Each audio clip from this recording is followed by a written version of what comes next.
दोस्तों, हमारे भारत के हॉन्टेड प्लेसेस की जब बात होती है तो उसमें भानगढ़ किले का नाम सबसे ऊपर आता है।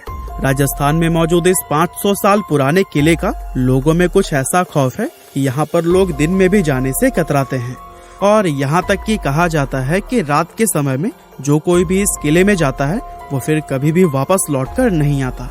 इसीलिए सरकार ने भी खुद बाकायदा बोर्ड लगाकर रात के समय में इस किले में जाने से प्रतिबंध लगाया हुआ है। और दोस्तों, खौफ का आलम तो यह है कि रिजर्व्ड एरिया घोषित किए जाने के बावजूद भी भारतीय पुरातत्व विभाग ने डर की वजह से आज तक यहाँ पर अपना ऑफिस नहीं बनाया है। तो फिर भानगढ़ के इस किले का इतिहास क्या है और आखिर क्यों आज इसको इतना ज्यादा खौफनाक और भुतहा माना जाता है, ये सब हम हमारी आज के इस वीडियो में आपको बताने वाले हैं। दोस्तों, भानगढ़ के इस किले का निर्माण आमेर के शासक राजा भगवान दास ने सन 1573 में अपने छोटे बेटे माधो सिंह के लिए करवाया था। उस समय यह किला पूरी तरह से खुशहाल हुआ करता था और इस किले के अंदर व इसके चारों तरफ लोगों की घनी आबादी रहा करती थी।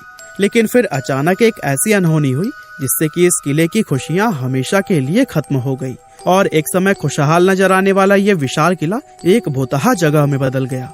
लोगों के मन में इस किले का ऐसा खौफ बैठ गया कि उन्होंने इसे छोड़ना शुरू कर दिया, जिसका नतीजा यह हुआ कि यह किला और इसके आसपास का इलाका पूरी तरह से वीरान हो गया। यहाँ तक कि आज भी ये किला सैकड़ों सालों से इसी तरह से वीरान पड़ा हुआ है, जो कि दिखने में बेहद ही खौफनाक नजर आता है। इसके बारे में लोग यह बताते हैं कि किले से लोगों के चीखने, चिल्लाने, रोने और घुंघरुओं की रहस्यमयी आवाजें आती हैं। साथ ही बहुत से लोग यह भी दावा करते हैं कि जो कोई भी इस किले में रात के समय गया है वो फिर कभी भी वापस लौटकर नहीं आया है। और यही वजह है कि दिन में भी बहुत कम लोग ही इस किले के अंदर जाने की हिम्मत कर पाते हैं। अब ऐसे में ये सवाल तो मन में जरूर आता है कि आखिर इस किले के साथ ऐसा क्या हुआ था कि इसको इस तरह से शापित और भुतहा माना जाने लगा। असल में इस किले के हॉन्टेड होने के पीछे लोगों द्वारा एक नहीं बल्कि कई अलग अलग कहानियां बताई जाती हैं। लेकिन उन सभी में सबसे फेमस, जिस पर लोगों द्वारा सबसे ज्यादा भरोसा किया जाता है, वो है राजकुमारी रत्नावती की कहानी। कहते हैं कि जब इस किले का निर्माण करवाया गया था तब इसमें रत्नावती नाम की एक बेहद खूबसूरत राजकुमारी रहा करती थी। उस समय राजकुमारी रत्नावती की उम्र 18 साल थी और उनकी खूबसूरती की चर्चाएं दूर दूर तक हुआ करती थी। उनकी सुंदरता की वजह से ही बहुत से अलग अलग सियासतों के राजकुमार उनसे शादी करने की इच्छा रखते थे, जिसके चलते अक्सर ही राजकुमारी रत्नावती के लिए शादी के प्रस्ताव आते ही रहते थे। लेकिन राजकुमारी ने तब तक किसी के भी प्रस्ताव को स्वीकार नहीं किया था। अब एक बार राजकुमारी अपनी कुछ सहेलियों के साथ खरीदारी के लिए बाजार गई हुई थी और बाजार में वो इत्र की एक दुकान पर रुकी और वहाँ से अपने लिए इत्र खरीदने लगी। इतने में ही उस दुकान से कुछ दूरी पर खड़े सिंघिया सेवड़ा नाम के एक व्यक्ति की नजर राजकुमारी पर पड़ी। सिंघिया सेवड़ा उसी राज्य का रहने वाला था और वो काले जादू का महारथी माना जाता था। राजकुमारी रत्नावती की सुंदरता को सिर्फ एक नजर में देखते ही सिंघिया उन पर पूरी तरह से फिदा हो गया और वो टकटकी लगाए राजकुमारी को घूरता रहा और उसी पल उसने अपने मन में यह तय कर लिया कि वो राजकुमारी को किसी भी कीमत पर हासिल करके रहेगा।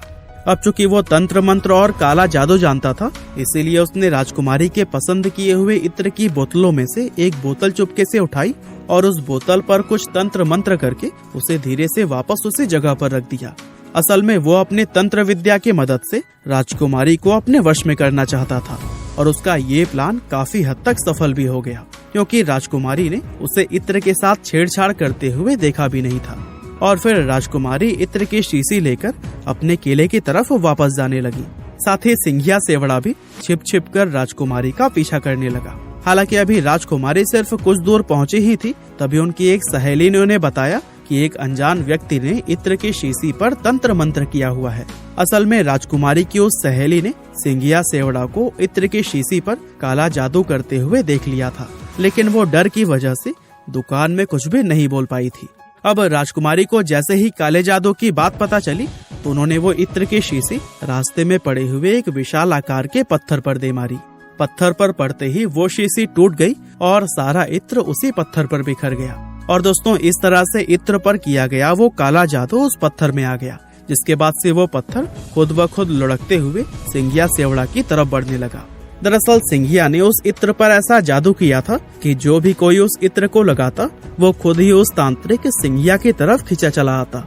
और चूंकि वो इत्र पत्थर पर लग गया था, इसीलिए वो पत्थर तेजी से उसकी तरफ ही बढ़ने लगा और पत्थर ने लुढ़कते हुए उस तांत्रिक सिंघिया को कुचल दिया, जिससे कि उसकी मौत हो गई।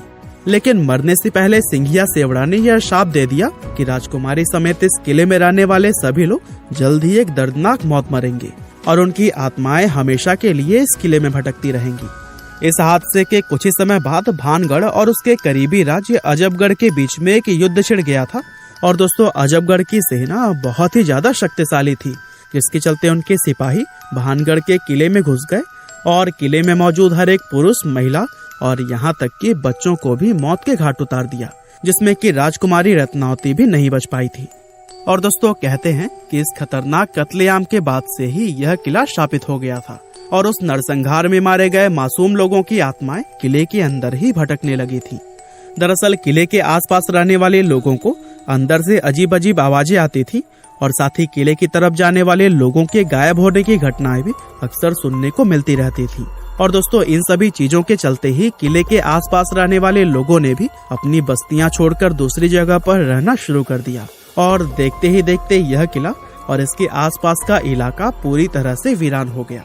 इसके अलावा दोस्तों, इस किले के भुतहा होने के पीछे एक और कहानी यह भी बताई जाती है कि जिस समय यह किला बनाया जा रहा था, तब इस किले की जमीन के पास ही बाबा बालकनाथ नाम के एक साधु रहा करते थे। और बाबा को जब इस किले के बनने की खबर मिली तो उन्होंने राजा भगवान दास के पास यह संदेश भिजवाया कि वे अपने किले को इतना ऊंचा न बनवाएं कि उसकी परछाई मेरी कुटिया तक पहुंच जाए। अब राजा भगवान दास ने बाबा की उस बात को गंभीरता से नहीं लिया और जब यह किला बनकर तैयार हुआ तो इसकी परछाई बाबा बालकनाथ की कुटिया तक पहुंच गई।